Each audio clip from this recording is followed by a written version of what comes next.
Hi y'all, welcome to my channel, and in today's video I am going to share with you what I am using for my first grader for the 2024-2025 school year. So stay tuned.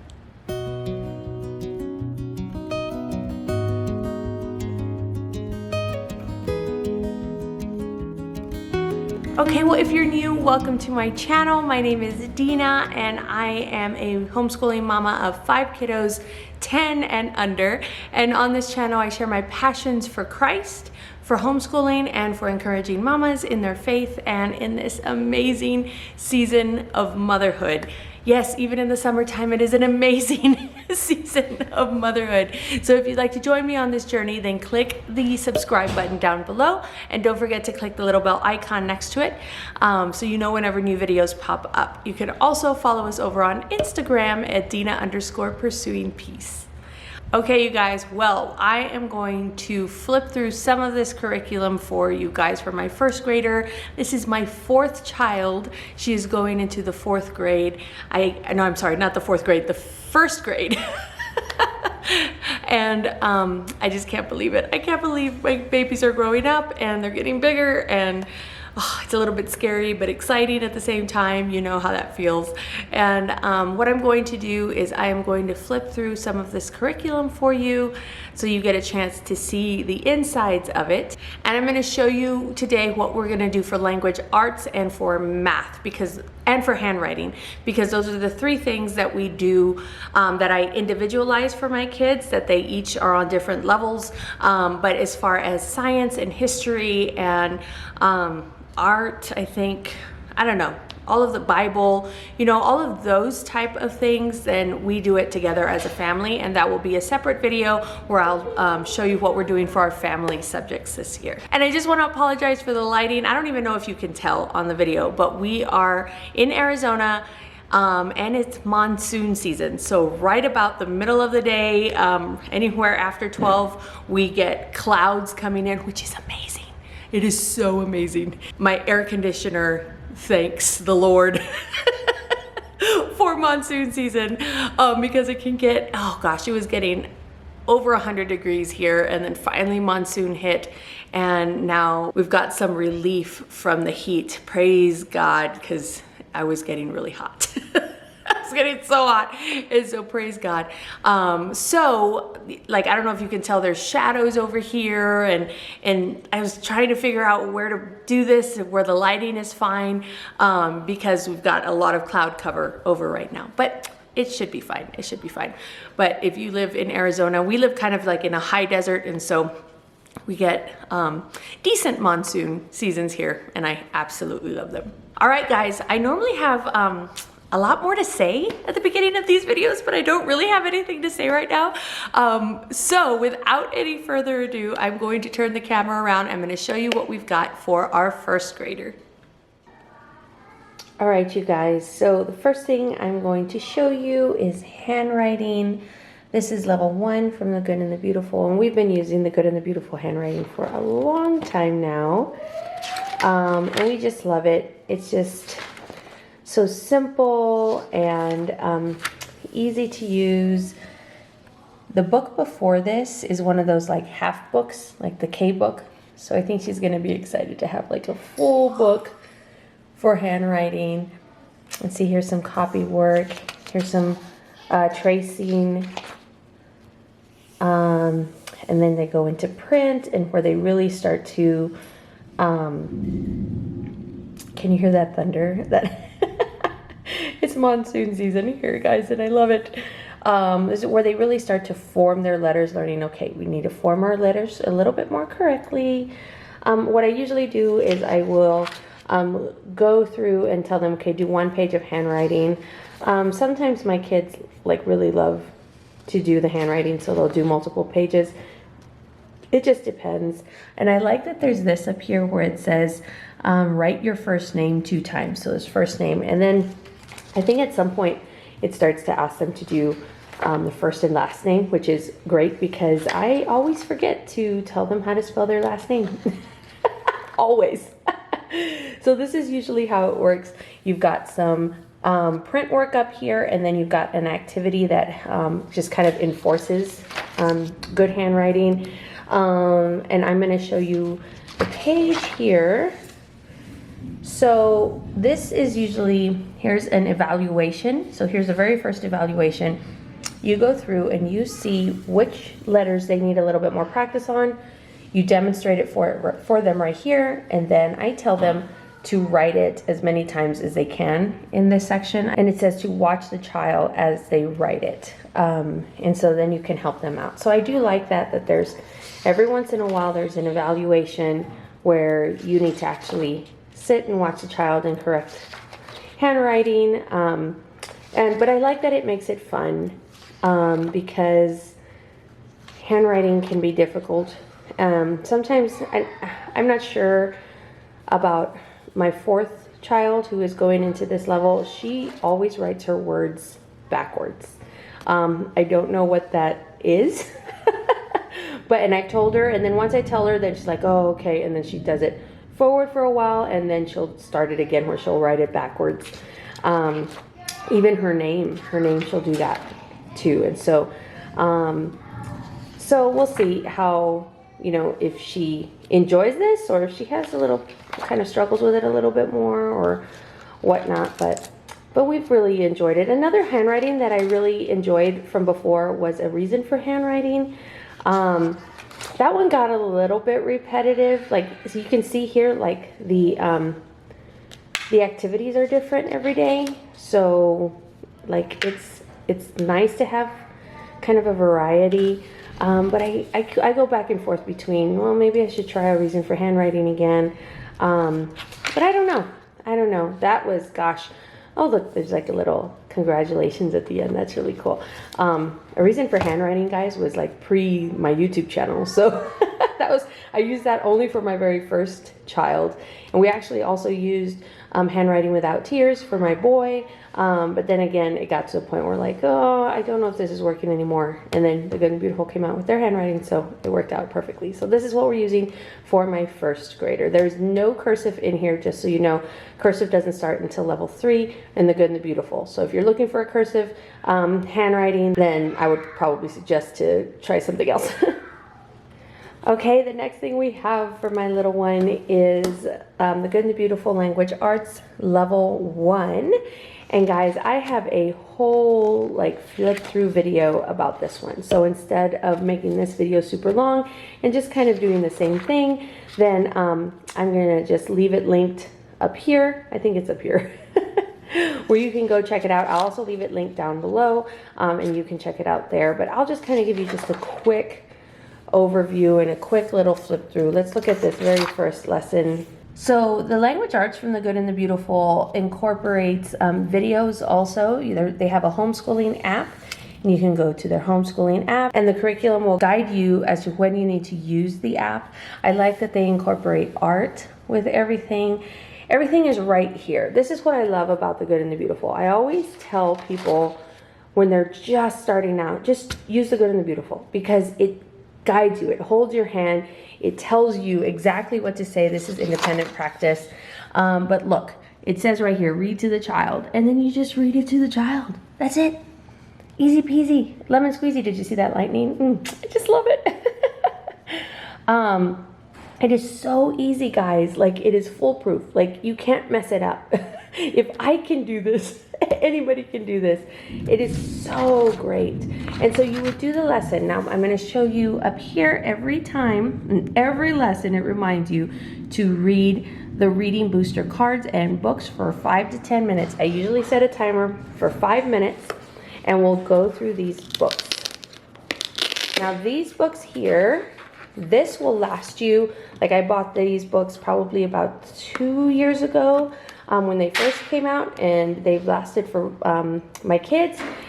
This one here is consumable-ish. And I'll show you why it's ish in a little bit. But you go through and you can read these, but actually what I do is I start with this over here. So let me start and show you this book first. This reading booster book. So it's a reading booster cards, and you go through, set a timer for 5 minutes, and you go through, and these are sight words, and I'll go through each of these with my kids. I'll read it out loud first, and then they say it. Hour, very, could, around. And then we go over here and they try to read these. And I love these, how they break these down. Our very pretty, our very pretty friend. Our very pretty friend has a blue hat. I actually really love these. And then down here it'll say, have the child read the Reading Booster B book number 1. And that's where this comes in. And you bring it out and you read it. Now you cannot do all of that in 5 minutes. So what we do is we set a timer. We'll go through this. We'll go through this. We'll read as much of this as we can, and then we'll put it away, and then go move on to the lesson. And then the next day, set a timer for 5 minutes, go through this, and continue reading as much of this as we can. It's not a lot.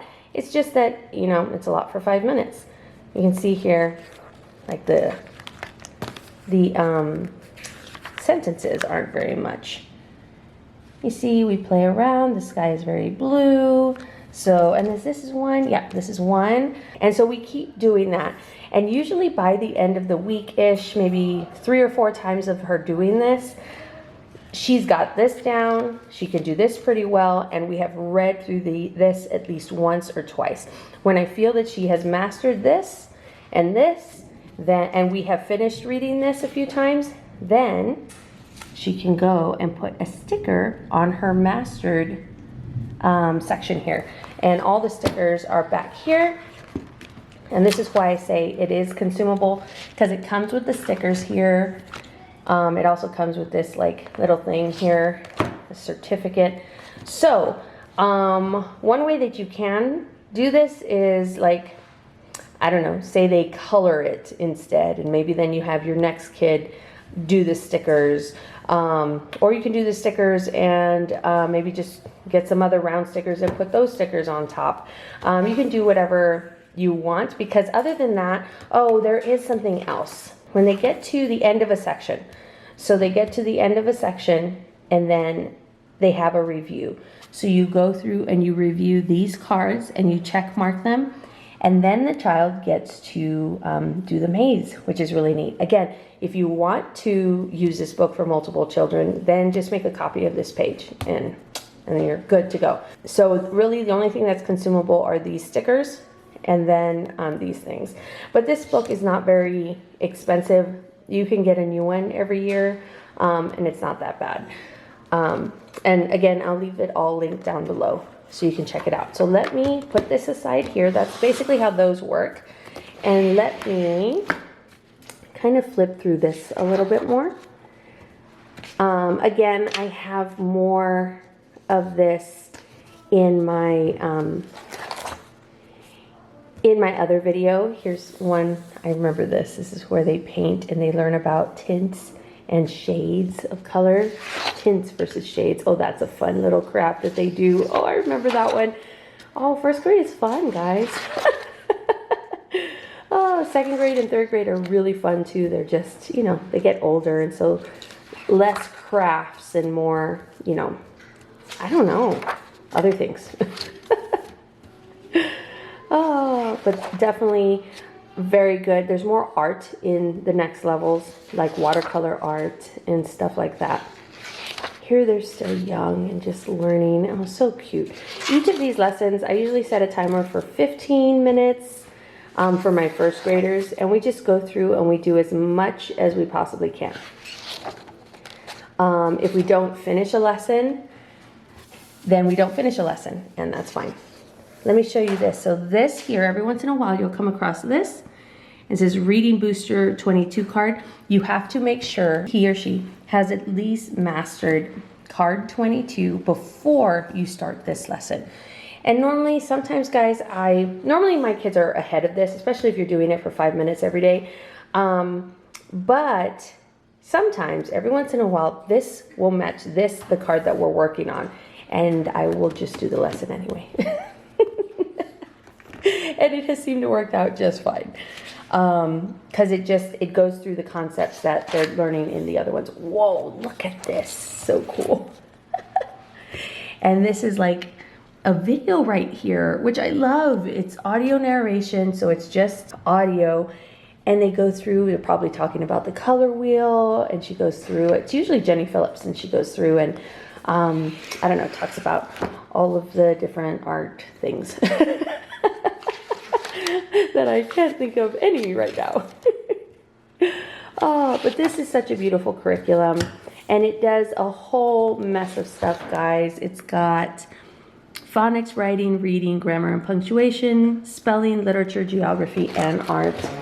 So it's got all of that in one thing. You don't have to worry about all of that other stuff.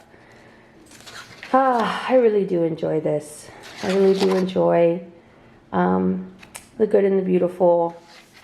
And I love these. These games are kind of fun.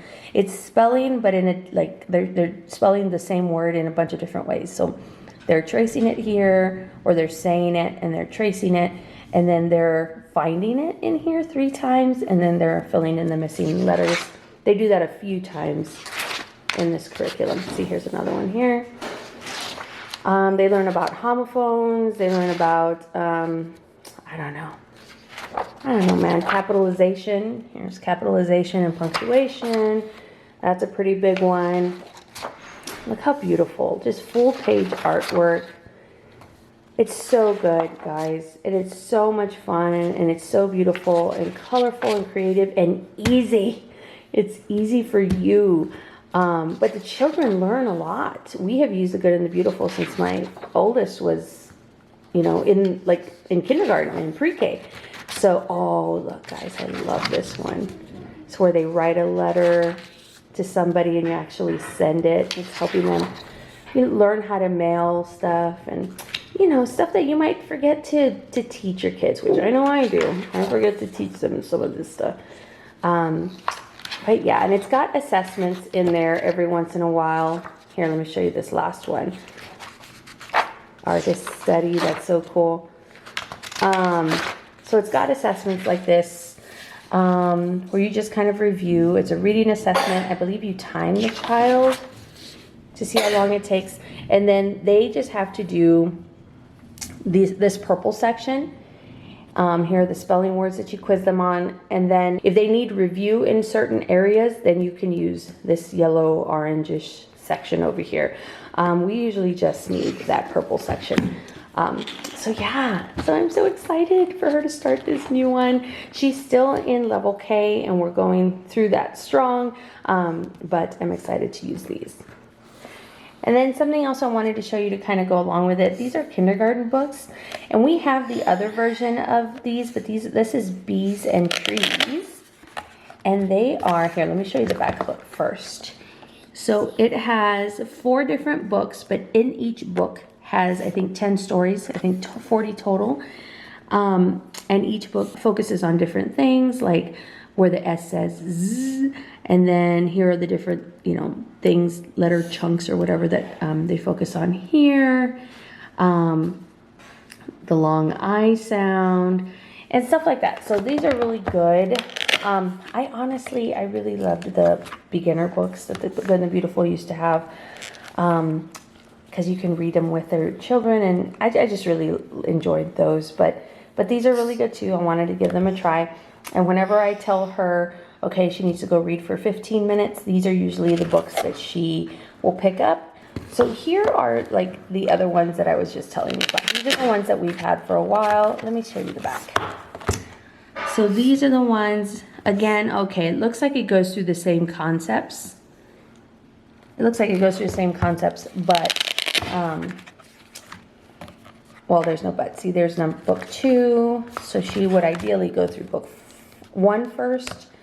And again, they're just stories that kind of help solidify the concepts that they're learning within the language arts for level K. But like I said, she's still in level K right now. And so we are going to use some of these for a little bit longer. So that way she can get used to this. But these are the 2 different options that they have. Oh, goodness. The Pet Pals and the Bees and Trees. So check those out. Those are really cool from the Good and the Beautiful. And the next thing we have here is my second reader from the Good and the Beautiful library. Look how beautiful that is. Oh, my goodness. This has a few different stories in it as well. You see there's the beginning of one there. And this should be, once she is in level 1, this should be something that she can read on her own for a bit. So yeah, so this one, it's a little bit confusing because it says my second nature reader. I don't know why they did that, but this is the one for first grade. My first one is for level K. My third one is for second or level 2. So just for that. This one's just so beautiful, isn't it? Oh my goodness. Okay, and for math, we are going to do level 1. Again, she is still in level K, like solidly in level K. Like only halfway through level K. But we have this for whenever she is done. And I, again, have a whole video flipping through this, guys. And actually, I have a video where we did a lesson with my then first grader. So you can see what a lesson looks like, how long it takes, how it works when a child is actually right in front of you. So you can go check that out. I'll leave it again linked up here or in the description box, and in the description box below. But we have really enjoyed the math from The Good and the Beautiful. It's been great. They have these kind of reviews here at the very beginning, which I really appreciate and really enjoy. They're a little bit different every time. Not every time. I shouldn't say that every time. But I wish they did have more consistency in it now that I have done other math curriculum. But they do, they go back to stuff a lot. So that's good. Fact families, which I mean, gorgeous. It's the most beautiful fact family I've ever seen. Hundreds chart. So this is just fun. And what's really enjoyable with The Good and the Beautiful is the manipulatives that it comes with. You can buy this separately. You can buy it all together as a package, or you can buy this separately, or you can buy this separately. This will last you for all of your children. It will go down the line for all of your children. But this obviously is consumable, the course book. So here we can see we have a clock. These kind of just move independently of one another. I did end up buying another clock where if you move the hour hand, the minute hand moves the way it's supposed to move. So I did end up getting another one, but this one is really good too because they can just, we've used this one for years. It's just recently that I got the other one. So this one works just fine. Here we've got, oh, let me see. In the back here, you have a whiteboard, and the whiteboard is magnetic. I love it. This is like my favorite math box. And you've got pentagram pieces in here, but then also different like other pieces for spatial recognition, you know, and every once in a while they'll have them put a like a little puzzle together. Let's see here. See, they'll use the tanagram pieces, or I believe they use more than just tanagram pieces too. Like I said, they have those other things here. They have clocks where on one side, they use these a lot for review. On one side, you'll have it up to the hour. The other side, you'll have it for at half an hour. And yeah, and they do the quarter of the hours also. And for review, they'll have them, okay, they'll say like, take all the blue clocks and set them out and have your child put them in order from the earliest to the latest. And so that's really cool. We really do like these clocks. I think they're really good. They have these little ship or boat manipulatives here, and they each have a number, and I think they're all even numbers. They go all the way up to 18, I believe. Yeah, they're all even numbers, and they do a lot with these guys, a lot. I am always surprised with how much The Good and the Beautiful can do with so little. Here you've got a die that says right or left, and every once in a while they'll have you roll it, and then, you know, they have to raise their left hand or their right hand. I thought that was really cool. There's also supposed to be another die. It looks like this, like it's wood, but it's a normal die, and I don't know where that one went. But we have a bunch of dies, guys, all over the house. Dice. We have a bunch of dice. That's what it is. We have a bunch of dice all over the house. So this is one of my favorite things that comes with the math. So yeah, so I'm gonna link that video. Like I said, this is a maze and they have to solve the problems before they go through the maze. It's really cool. Assessments, this is stuff that you go through with your children. So you go through and you ask them questions or write stuff on the whiteboard, make sure they know all of these things, and then they can go through and practice these on their own. They should be able to do all of these on their own because they have been doing them in their reviews each day. So, oh, that's not a very long one at all for level 1. That's good. Once you get to like level 3, they're pretty long. Oh, all right, guys. So this is what we've got for our math. It's pretty much the same thing. You've got your review, you've got your lesson that you do with the child. Again, I usually will set a timer for about 15 minutes, and we will do as much as we possibly can. They can do the review on their own. And what I love about this is they can actually do the review of the lesson before they do the actual lesson. So a lot of the times I will tell my children, okay, I'm working with this child, but I need you to go do your math review. And they'll go and they can do this on their own before I even have taught them the lesson for the day, which is really great. And that helps so much when you are teaching multiple kids. All right, guys. So that's what we're using for math. All right, guys, well, that was it. That's what we have for our first grader for the upcoming school year. I will leave everything linked down below. So if you are interested in any of the things that I showed you, just go down into the description box and there should be a link down there for you. And I hope that this was helpful for you as you're picking your curriculum for the new school year. If you like this video, give me a thumbs up. Don't forget to subscribe and click the little bell icon so you get notified whenever new videos pop up. And let's be friends. Follow me over on Instagram at Dina_pursuing peace. All right, guys, well, I hope you're having a blessed day, and I will see you next time in another video. Bye.